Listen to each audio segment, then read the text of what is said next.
to episode 45 of the Corner Blue. I'm Andres Rico, and I'm here with Uwar Varado.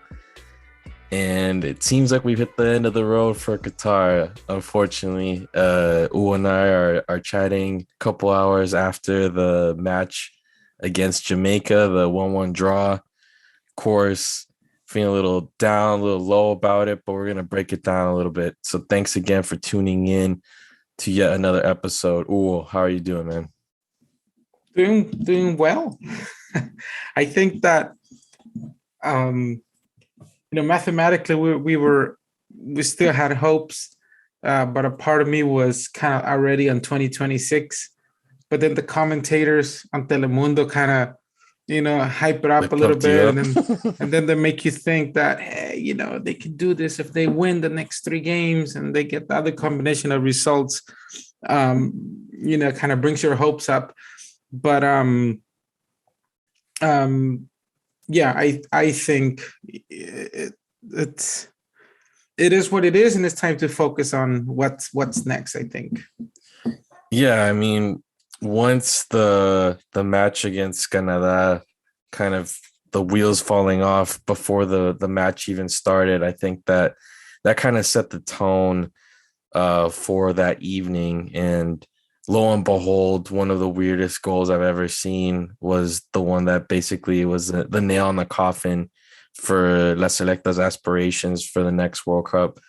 I think this was a little bit of overkill in the sense, I would have been fine if there would have been no more games after Canada and then we just hit the reset button and just focus for what lies ahead. Like you said, there was that small percentage, 10th, not even, or 100th of a percentage of qualifying. I don't recall El Salvador getting a three game winning streak, including going to Kingston and getting a win that hadn't occurred since the 60s. Going to the Azteca and getting a win has never occurred. So in all reality, I knew it would have been a very, very tall feat to achieve. But I mean, if we think about it, a 1-1 draw away, Jamaica, outside of the context of needing those points because of the lack of the points in the standings, a 1-1 draw is positive in the sense that it doesn't tend to get points as a visitor, doesn't tend to get points away. And I think if anything, there's a great indicator that they've been able to go to Jamaica and get a result. They've been able to go to Honduras, get a result. They had Panama on their heels, almost got a result. Costa Rica, the same thing. But I think more than anything, if we look back retrospectively, sorry for the redundancy, on this qualifying campaign, it's just the points that we left at home, I feel, completely conditioned everything. Yes, of course. I mean, you always want to do that heroic thing, right? That miracle. That's where we were at as of today.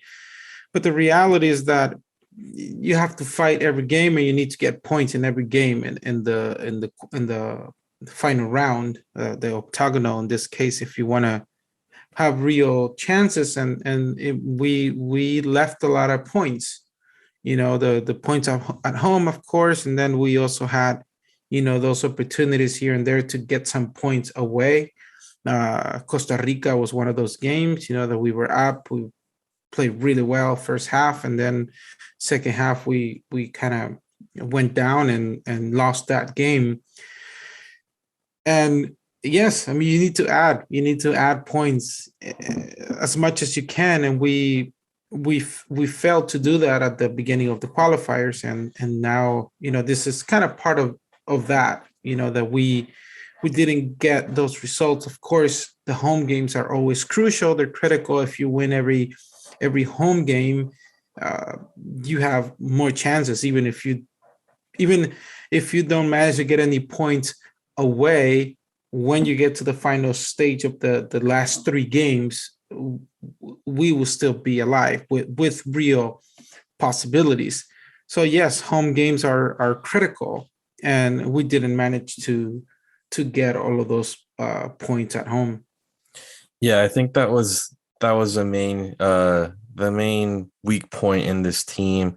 The concept of, we'd have good 45 minutes and then the other half things would kind of fall apart, whether it was just kind of playing more defensively, not keeping up with possession and pressuring the rival. But if you want to take the positive things, if you want, just nitpicking away, I think the positive things that you can take away from this qualifying campaign, immediately what comes to mind is that bridge that has, seemed to been solidified in terms of bringing international Salvadorans or Salvadorans based abroad. Finally, you see uh almost like a protocol set in place that didn't exist before. You've gotten that support, and it's not just you also who is, been carrying out that effort of scouting and bringing in players from abroad. Also, I think just the fact that we didn't tank, we're not the eighth spot like everyone thought we would be. We didn't go down lightly. I think the results, except for the ones against Canada, were all determined in Mexico. Were you know determined by less, a goal or less. And that's the unfortunate part when you start looking at where we would be if certain things would have fallen into place.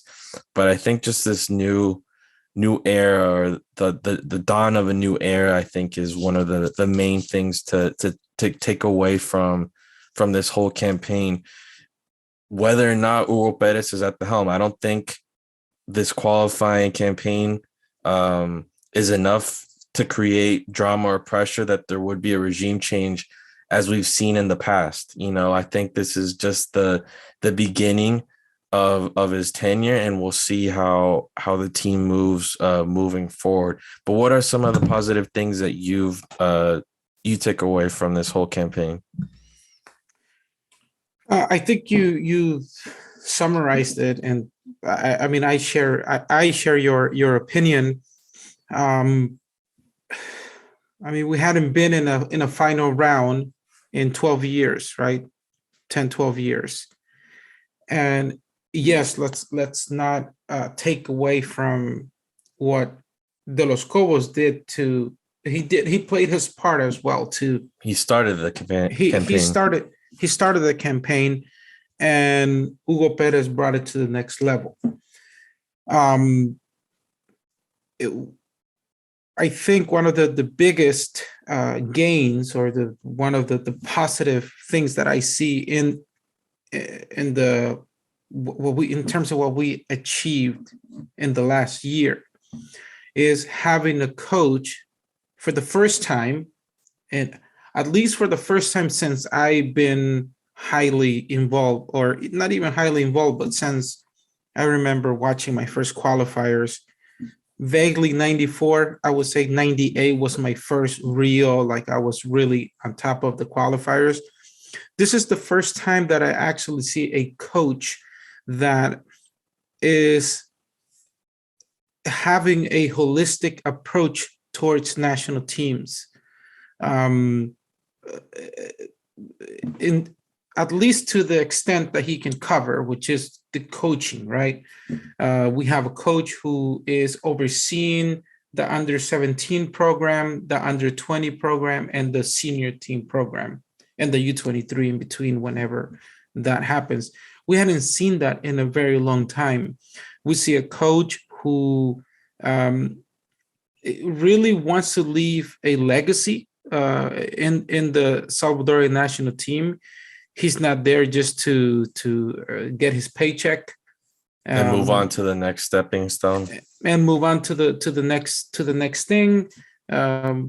My job is to coach the senior team, and that's it. And I don't care about anything else. I think that he's really making an emphasis on building a new generation of players, a new mentality, a new atmosphere around national teams, from the youth teams to the senior team.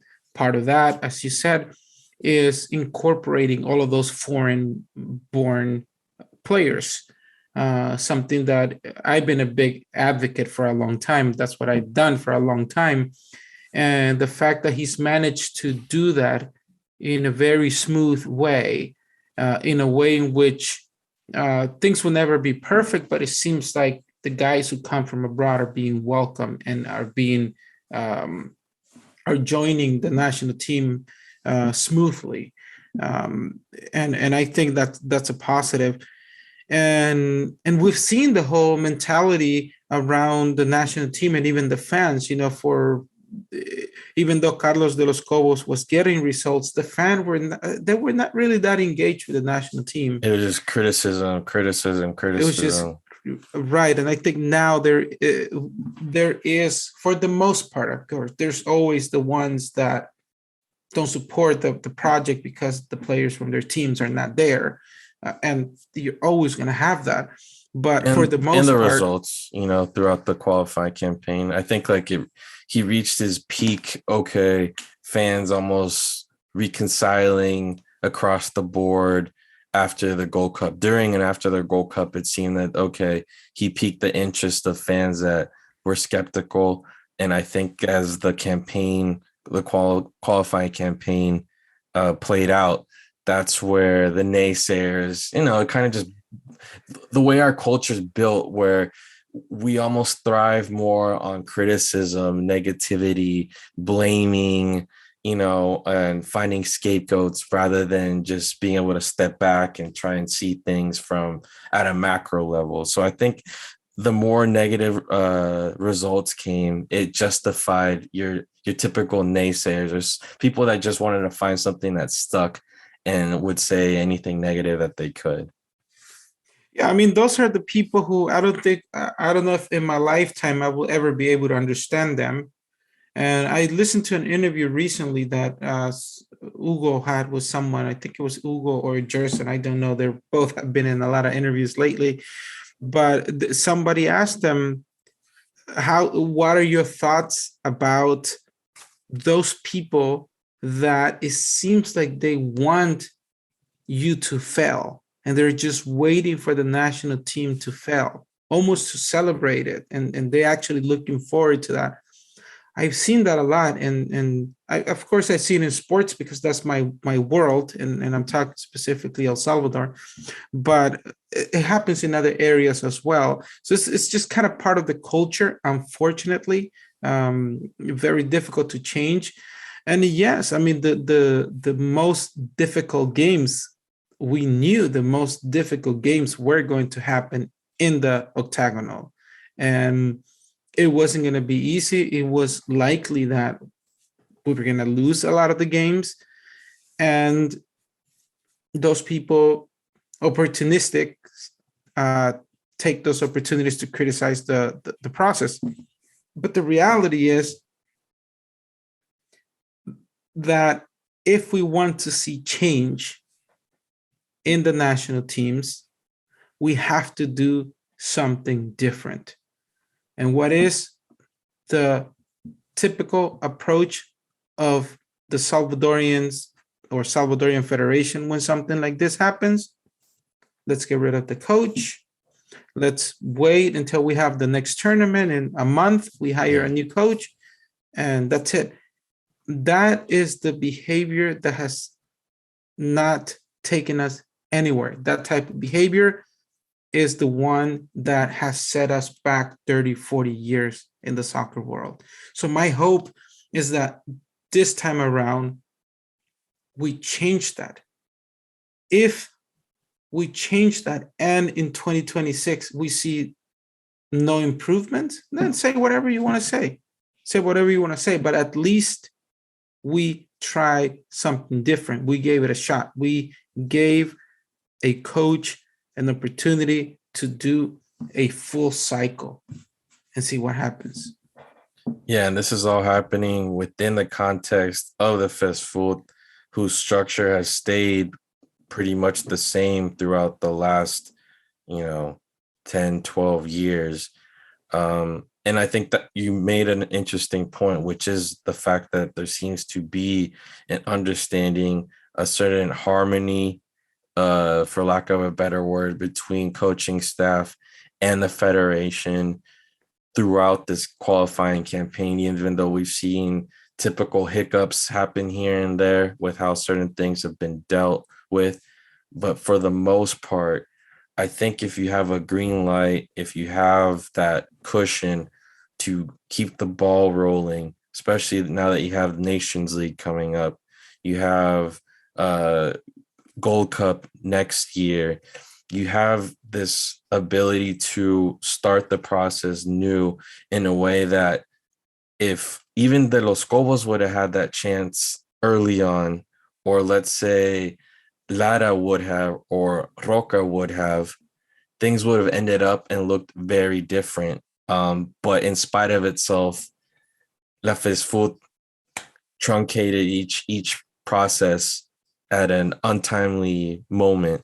And I think if you turn the page in a positive light, you let things play out, you let the coaching staff get to work, we're not going to have to improvise. And by not improvising, I think we're going to end up seeing more positive results. Because I think the improvisation part is what is too cemented into Salvadoran football.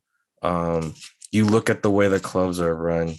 You look and see how many coaches are fired and recycled between the same teams over and over and over again.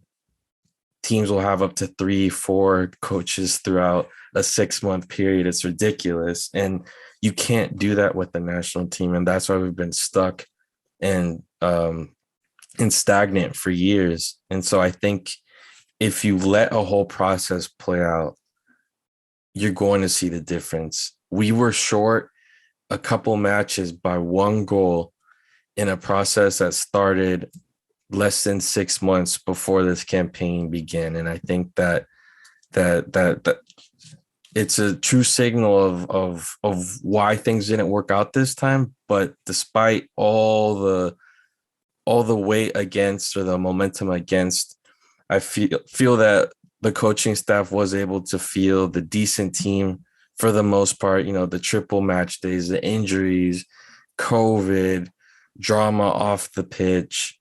But I think what I would like to see tactically is somehow they're able to manage games better. I think that's just been the weak point throughout, is just game management, holding on to certain scores, controlling the tempo when you have a lead, instead of just playing too defensively and inviting the other team to just attack, which was the case with Jamaica. Jamaica started off really strong, scared us a couple times before like the 8th minute. And then around the 9th, 10th, that's when El Salvador started to have the ball touch it, show that that's the style that it's meant to find success with. Yeah, we didn't have Enrico, Roldan, Marvin wasn't even called up, Landa Verde, and there's reasons, excuses, whatever you want to call it, for each scenario, which is different. But at the end of the day, when we touch that ball around, it showed the style that is going to help us. But unfortunately, against Jamaica, it was for short spurts.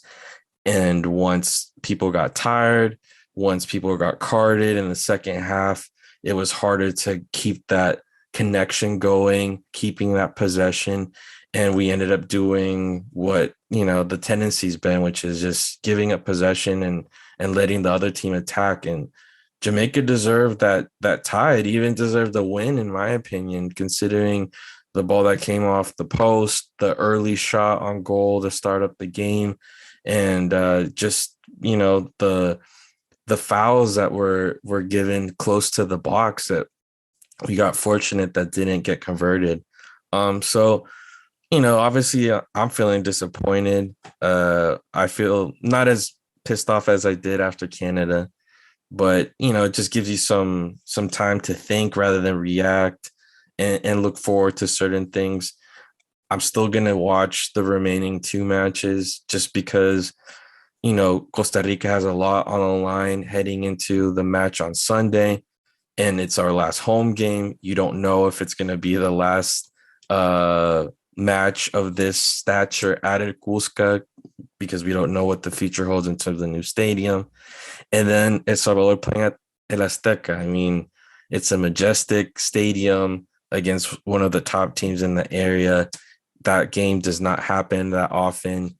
Of course, I'm gonna watch. And we'll see what the squad is for those matches. Ul, how are you feeling about closing out this campaign? Are you gonna watch those games? What's your take on it? Well, first of all, just to add to, I think we're being repetitive in many ways, but what I mentioned about allowing the process to take place, completing a full cycle, and Hugo Perez hasn't even been around for a year, so that's not a cycle. We know, I think everybody is aware that there is a much bigger problem in the Salvadorian soccer world, and it's one of those things where if you start pointing out everything that's wrong, you just kind of keep digging a bigger hole, and then you're going to be disappointed and depressed probably. So I think the bare minimum is allowing the coach to work, right? That's the bare minimum. Second, another very small step that we can take is that, I'll give you an example. I was talking to Cristian Martinez back when El Salvador played Costa Rica here, or Guatemala, I think, here in LA. And he was telling me, I was asking him, hey, how does your team reacted, or what's their take? Did they tell you something when you get called up to the national team? And he said, look, in Costa Rica, when a player gets called from their team, it's an opportunity to celebrate, and it makes the team feel proud that one of their players is being called up to the national team. And you see it in social media. You see how they congratulate the players. And he says it's genuinely in the locker room. The players, the directivos, they're all like really happy and excited that a player from their team has been called up to the national team. Very different to one of the things that we see in El Salvador, where players get called up by a team, and there's this whole thing about they're affecting our team, and our team has the players shouldn't go. They should just stop calling players from our team. Dude, if players are being called from your team, it means that your team is doing something right. You should be proud about the work that your team is putting on, not only the players, but the directivos in your team, the coaching staff, everything that goes to support that ecosystem to have a good team and have players that are considered good enough to be in a national team. That's another very tiny step. That doesn't require an investment in money. It just requires a little bit of an investment in changing your mentality. Those are some of the things that very small steps that different sectors in the Salvadorian soccer world can start looking into and start to become part of the solution instead of continuing to be part of the problem. That's one thing. It starts with the calendar. I was reading online that in Ticolandia, they basically changed and postponed the match days that coincided with this FIFA calendar, just so that the national team could have all the resources that it would need.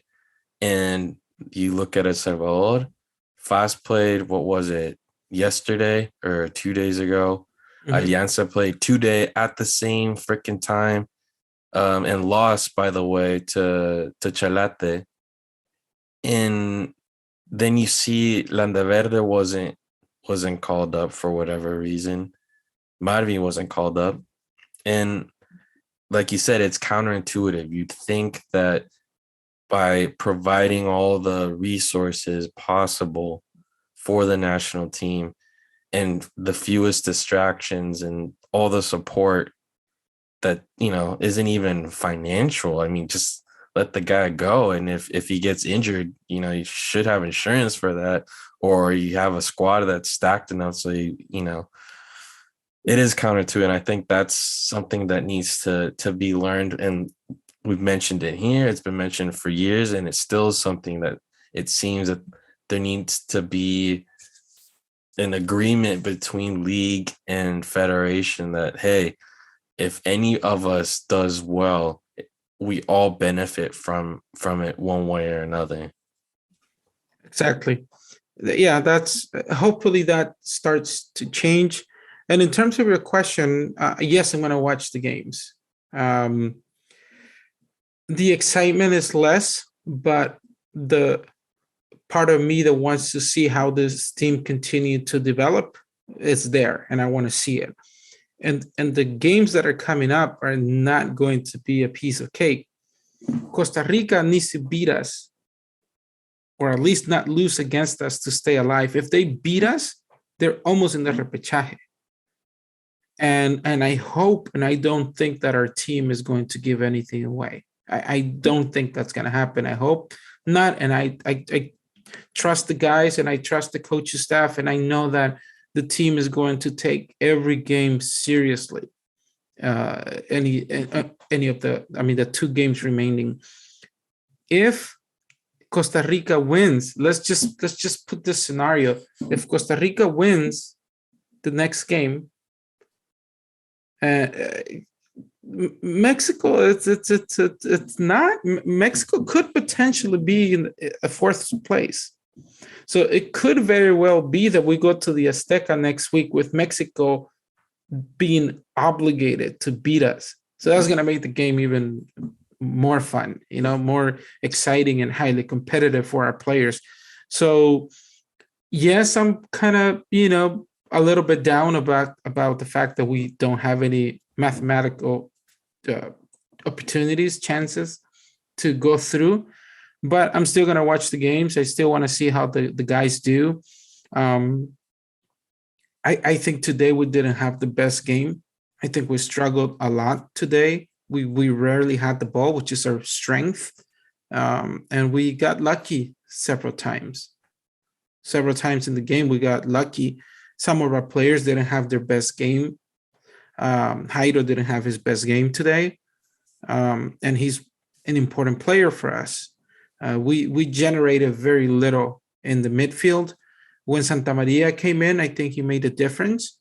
I think maybe he's not fit to play 90 minutes or not even 45. I don't know. I'm just throwing that out there. But he changed the game a little bit when he came in. Unfortunately for Nelson, he got injured. But bottom line, we generated very little. We had the ball very little. That's our strength. And Jamaica has been historically a very, very tough team to beat at home. Yes, very different circumstances. They were completely out. They were missing some of their top players, but they still have the physicality that we always struggle with. And speed today, on the wings too. Yeah, today that left wing really suffer. Larin, then Chalate, then Chalate came in, and Chalate had a hard time adapting to the game.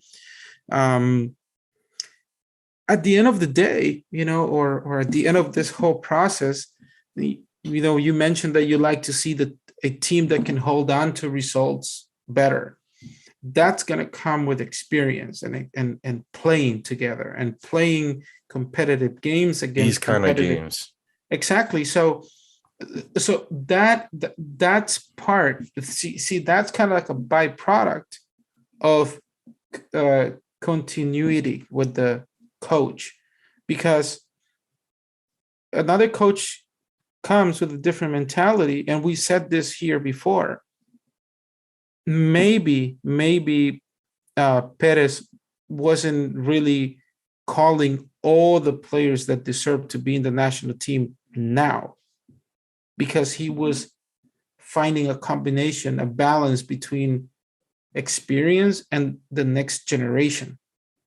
Another coach who doesn't care, and he only wants to do the job that he's been hired for. He doesn't care about the future. He's probably going to change 50-60% of the players. What happens then? The young players don't get that exposure that they need. And then when they turn 28, 29, and they're playing the senior team again, they haven't played a lot, like Chalate, like they were 2003 World Cup players, and Jairo, and they weren't really getting much, no call-ups to the senior team until the last year and a half. So, I mean, those players are just learning what it's like to play at the high stage, high level. So those are one of the things that come with keeping the coaching staff, that they continue calling on those young players and giving them more experience. Of course, they're going to call other players if there are other players having a good moment, but there's not like a whole entire team change like we saw. I mean, we saw it here after DLC left and Hugo came. There was a change, but there was a change with a purpose, not a change just because I don't like that player. I don't like that. It was more like a change with 2026 in mind, and I think he's shown that was part of his agenda with this national team. Yeah, I mean, obviously it was in detriment of a lot of veterans that have been playing for several years, or players that carried that weight after the Maños. And, unfortunately for them, most of them didn't continue on with Hugo Perez. But like you said, he had to figure out a balance of double dipping of how can I feel the squad that can still have upward mobility and grow without throwing kids out there to be cannon fodder. And I think he found a pretty decent balance, especially once he was able to bring in or call up some of the veterans that are based abroad. I think that definitely helped solidify the column that this team has had throughout this qualifying campaign, albeit I feel like if all those pieces would have been there earlier, 6 months earlier, a year or 2 years early, things would have looked very, very different at this stage. But considering the short amount of time, a lot of work was put in, and you can look at the results and see it. And not to be repetitive, but a lot of results decided by one goal. A lot of goals decided by one goal. And I think that gives you hope, at least, that looking to the future, not only are we going to be able to compete, field a competitive 11, whether it's in the elevation of Azteca or whatever shenanigans U.S. soccer pools, and they take them to a desert to play, or the winter cold, whatever they decide to do, or play in Canada, that you do need to take a solo into consideration moving forward. I think the last piece missing from this campaign that I'm disappointed, I'm not going to lie about it, is not seeing players make that move abroad, as has occurred in the other instances where El Salvador gets to the last round of qualifying. We saw that in the road to 98, the players that were MLS or moved to MLS. We saw that with the first De Los Cobos squad, of the number of players that moved to Mexico and the US, and some to Europe, or that maintained themselves in Europe after that. We haven't seen that so far, for the most part, with this team. And that's the last piece missing for me, that doesn't usually, when I see these high marquee matches, these qualifying games, and I see those positive performances by our players, I'm like, okay, thank God it's at this stage. People are watching them. Hopefully they get signed elsewhere. It hasn't happened for the most part. So that, I think, is the one thing that está en deuda. That's that one thing where I don't see any growth or change in that sense. I hope it's just too early. I think it's also maybe the way that Salvadoran football is positioned in the sense of its domestic league, that it's seen as a minor league throughout the area. Maybe it's the economic situation. I don't know. But I definitely would love to see pieces moved. And I think once you start seeing that happen, that will elevate this national team completely. That's going to be another one of those those key points in the growth of this squad. Yeah, that's definitely a important piece to have more players playing outside of our league. And yes, I mean, I don't know, it's too early to tell, but probably the 1998, no, not 1998, the 2010. You mentioned 98, right? Mm-hmm. I have a whole different vision because a lot of the ones that came to MLS was made of college players. So I think it was slightly different. I think MLS has come a long way. But let me go forward to 2010 because we did have guys go to Mexico, MLS. That team was a very, very individually very talented team. Very talented team. And we had some players that were at the peak of their careers. Cheyo Quintanilla, was there. I think the Celayas and the Cristian Castillo and Martinez were more on the younger side, but they were very, very talented players. Pacheco had a shot. Pacheco had a shot, Ramon Sanchez. Yeah, I think there are many, many variables because whether we want to admit it or not, the Amaños affected that a lot. If Salvadoran players were already struggling to get out, the Amaños, it's still affecting. Yeah, they mentioned on the broadcast today, on Universo. It's like you're always gonna hear about pupusas and los amaños every fucking broadcast of La Selecta, English, Spanish, in the US at least, or if it's an international network that's broadcasting, you're always gonna hear the same shit. So no, it's true. Yeah, I mean, so far we have Ronald. He's young. Hopefully, he can stick around. He can have success at USL to see if he can move to the next level. I think he has the talent to play MLS level at least, but he's going to have to earn that. And the other factor, because we have to say it, is that there are more players that are already abroad, in the current team, which it's harder to sell. I think back then, clubs, leagues always think whenever they finally decide to put their eyes on a national team, like say El Salvador, they were like, okay, this is a good opportunity to get cheap players. I don't know how much Alianza got for the three that they sent to León. But from what I recall, it wasn't that much for the package. So now maybe if there's a player wanted from Mexico or MLS, the price will probably be the same as the package, as the three back then.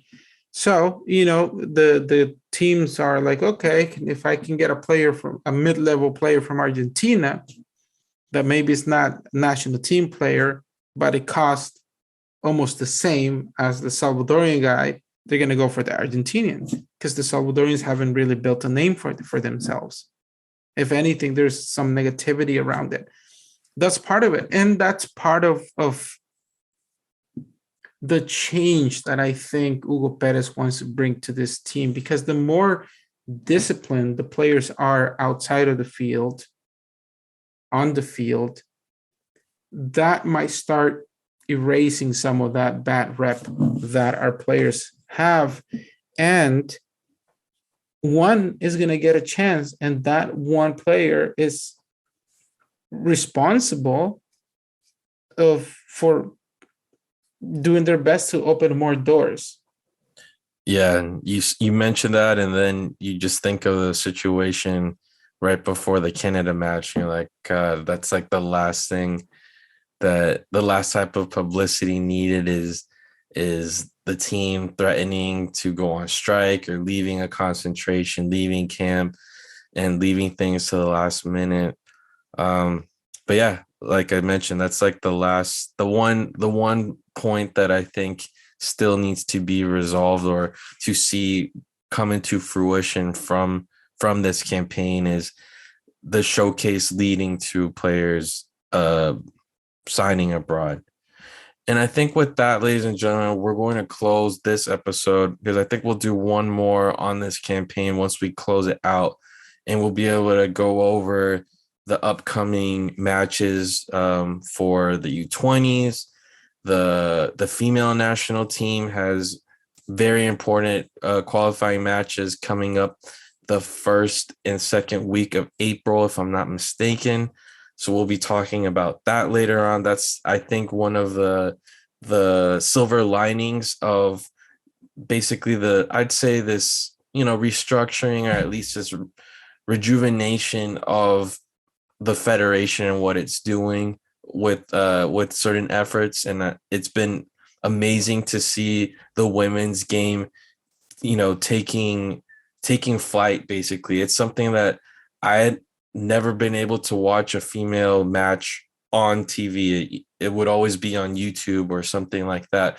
But it's been great to see coverage of the senior female team and also the U20s. And it's been amazing to see those teams come together and battle it out. So we'll be talking about those matches, the Nations League that will be starting soon, and what is on the horizon for Azul, including friendly matches that we've heard some interesting announcements within the last week of things for the future. So not all is lost, of course.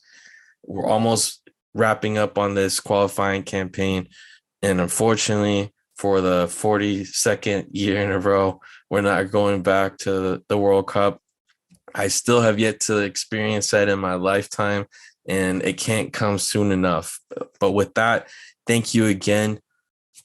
Don't forget to follow us on Twitter, on Facebook, Instagram. Listen to us on Spotify, Apple Podcasts. Leave a review if you want. Like, subscribe, tell your friends about it. We've been gone for a little bit, but that's how it goes when you have a podcast for fun with two full-time dads with jobs and everything. So we try and get together whenever we can. Sometimes it is a little tricky to do so, but for qualifiers, of course, we're going to be here. And thanks for waiting for this episode. Enjoy the rest of these matches, and we'll see you on Monday, most likely. I think we'll try and no, I take that back. We'll record after Azteca match if our schedules work. Hugo, thanks again for chatting up with us. Is there anything you want to close with? Ready for the Aztecaso. Hell yeah. We're looking forward to having one of the women's national team players as a guest soon. That's in the works. We also want to pay attention to that, because they're definitely doing good things. I'm pleased with some of the things I'm seeing with the U20. Unfortunately, they didn't make it, but they qualified to a round that they hadn't done in the past.